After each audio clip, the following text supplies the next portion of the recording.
Hey folks, hope you enjoyed the full slate of MLS action this past weekend. Jonah Friedman here with armchair analyst Matt Doyle, and we're here for Weekend Wrap to wrap it all up for you with a nice bow. And we will start with a barn burner at Toyota Park between the Fire and the Columbus Crew. A rivalry game got off to kind of a weird start. The Fire had a couple of good chances early, and then Sean Johnson with a really sloppy young goalkeeper type of play giveaway. Gifted Jairo Arrieta a goal, gave the Crew a 1-0 lead. But then it was the Chris Rolfe show. He scored two great goals. The first one on a breakaway off a nice turn from Sir Jill McDonald. The second one, I thought it should have been a Goal of the Week nominee. Just a really classy touch into the upper corner. And then it was just a matter of hanging on for Chicago. And now they're really in it in the East. They have a real good shot at taking home field advantage in the Eastern Conference. And number 2 on our list, would it get better for Vancouver?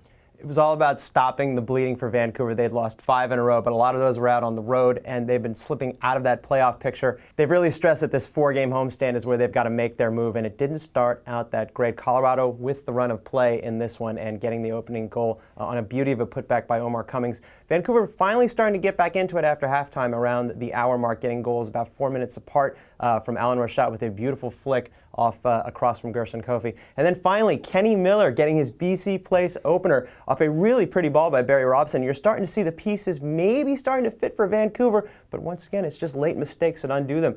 Just a momentary little breakdown between Rochat and Young Pyo Lee, and Jamie Smith picks up that rebound and puts it right back in, and all of a sudden the Caps are looking at what was possibly a 4-point lead over 6th place FC Dallas, now just a 2-point lead, and they're still barely hanging on. Number 1 on the weekend, it was a Western Conference showdown between the Seattle Sounders and the San Jose Earthquakes, the third and final meeting between these guys this season. Fourth, including the Open Cup, and there wasn't as much bad blood in this one as you would have thought. The previous games have been really chippy, really feisty, and Seattle just didn't look up for it for the first 45 minutes to an hour, really.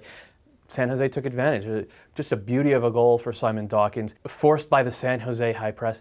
Seattle just didn't deal with it that well. They left a ton of space, and Dawkins punished them. Of course, Sammy Ochoa with a great individual effort to bring Seattle back into the game, put it on a plate for Steve Zakuani.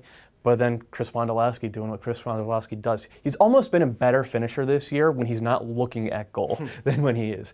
And then in the second half, Seattle did come into the game. They had a couple of decent chances, but really nothing that looked surefire except for Ochoa ringing the crossbar in about the 52nd minute or so. A really professional job of killing this one off for the Earthquakes, who have now gone 8-0-0 against Seattle, RSL, and LA combined. Take a look at the top performers of the weekend. Chris Wondolowski adding a goal to his brace from midweek. Juninho with a beautiful pair against Toronto. And Freddie Adu with arguably his best game of the season for Philadelphia. Yeah, but unfortunately for Freddie, he had to come off early again. Had a slight quad pull. What was interesting, though, is he was used more as a trequartista, centrally right behind a lone forward. Looked a lot more comfortable there. For Chris Wondolowski, he's finally back, and he's doing what he always does, it seems, once the calendar turns to fall. Another strong finish to the season for him. Juninho, the first goal was all on Freddie Hall. Any keeper in the league has to save that. The second one, no keeper in the world could have saved. Put a couple honorable mentions out there for another 2-goal scorers. Chris Rolfe with a pair against Columbus, and Javier Morales stepping up when RSL really needed him in the absence of Alvaro Saborio with a goal and an assist against Portland. And let's give one up for Brad Knight in a very good performance against Colorado. Quick look at the standings. Sporting Kansas City retain their post atop the Eastern Conference with 55 points, but right behind them are the Chicago Fire with 53. That makes Friday's winner-take-all clash between these two crucial. Chicago with a game in hand there. New York still with 50. DC also with 50, but New York have the tiebreaker there. Houston clinging to a playoff point by just 1 point over Columbus now, who have 45 points in 6th place.